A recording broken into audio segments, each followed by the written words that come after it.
حضرت شیخ الحدیث مولانا زکریا رحمۃ اللہ علیہ نے ایک جگہ ایک واقعہ لکھا ہے.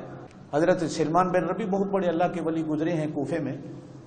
فرماتے ہیں میں حج کے لیے نکلنا چاہ رہا تھا تو کوفے کی منڈی میں آیا کوئی اونٹ خرید لوں تاکہ سفر کروں یا کوئی گھوڑا خرید لوں سفر کروں. اس زمانے میں یہ سفر تو نہیں تھے جو آج ہیں، جہازوں کے، ریل گاڑیوں کے، کاروں کے. بس تو منڈی جانے کے لیے میں نکلا، کوئی اونٹ خریدوں تو دیکھا کہ ایک عورت گھر سے نکلی ہے، باہر ایک مردار جانور پڑا ہے، وہ گدھا تھا یا خچر تھا. وہ عورت پردے میں بیٹھ کر اس کا گوشت کاٹ رہی ہے.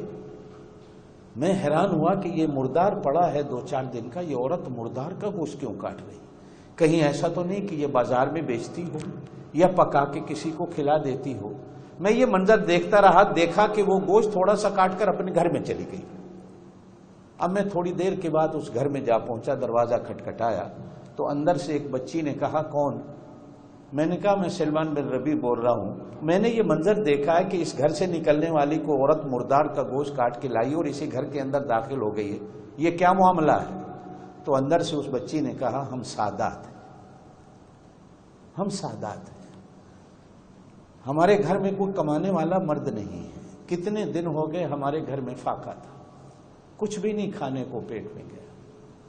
تو آج میری اماں نے یہ سوچا کہ چلو مردار پڑا ہے گوشت لے آؤں پکا کے بچوں کو تو کھلا. حضرت سلمان بن ربیع کہتے ہیں میرے آنسو نکل آئے. میں نے سوچا کہ میں نے چلو فرض حج تو کیا ہوا ہے، کوئی نہیں حج پہ نہیں جاؤں گا. تو میں نے اپنی جیب میں ہاتھ ڈالا تو 300 یا 400 درہم میری جیب میں تھے. میں نے نکال کے اس بچی کے حوالے کیا کہ اپنی اماں کو جا کے دے دو اور کہو آج کے بعد حلال کھانا. میں حج پہ نہیں جا سکا، تمنا تھی لیکن نہیں جا سکا، پیسے دے دیے. اب جب حج سے لوگ واپس آنے لگے تو اپنے آس پڑوس کے لوگوں کے گھروں میں ان حاجیوں کو مبارکباد دینے کے لیے گیا. مبارک ہو، اللہ تمہارے حج کو قبول کر لے. تو سامنے سے وہ مجھے کہتے ہیں کہ اللہ تیرے حج کو بھی قبول کر. اب میں ہر کسی کو کہتا ہوں میں تو حج پہ نہیں گیا. کوئی مجھے کہتا ہے فلانے دروازے پہ تو مجھے ملا تھا کعبے کے، کوئی مجھے کہے تو مینا میں ملا ہے، کوئی مجھے کہے تو عرفات میں ملا ہے، کوئی کہے شیطان کو کنکریاں مارتے وقت تو مجھے. حتیٰ کہ ایک آدمی آ کر ایک تھیلا اٹھائے مجھے دیتا ہے کہ یار یہ تھیلا تو نے مکے میں مجھے پکڑایا تھا امانت، اس کے بعد تو مجھے ملا ہی نہیں، میں نے تیرا تھیلا سنبھال کے رکھا ہوا ہے، یہ لے اپنا تھیلا سنبھال. اور میں حیران کھڑا ہوں کہ جب میں گیا ہی نہیں تو یہ تھیلا کہاں سے آ گیا. اسی پریشانی کے حالت میں آ کر اپنے گھر رات کو سوتا ہوں تو سوتے ہوئے حضور پاک صلی اللہ علیہ وسلم کی زیارت ہوتی ہے. آپ صلی اللہ علیہ وسلم نے فرمایا سلمان میرے خاندان کی خواتین پر تو نے رحم کیا. مجھے خبر ملی تو میں نے اللہ سے دعا مانگی تو اللہ پاک نے مجھ سے وعدہ کیا کہ قیامت تک اس کی شکل کا ایک فرشتہ بنا کر ہر سال حج کرواؤں گا تاکہ اس کا حج قیامت تک ہوتا رہے.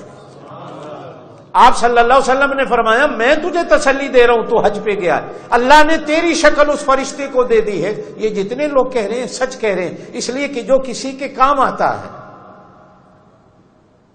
اللہ پاک اس کی عبادتوں کو اس طرح رنگ چڑھاتا ہے کہ دنیا والوں کے سامنے تو کہہ رہا ہے کہ میں حج پہ نہیں گیا ہوں، لیکن ہر بندہ گواہی دے رہا ہے کہ تو حج کر. اور جانتے ہو یہ تھیلا کیا ہے؟ فرمایا یہ وہی درہم ہے جو تو نے اس کی مدد کو دی ہے.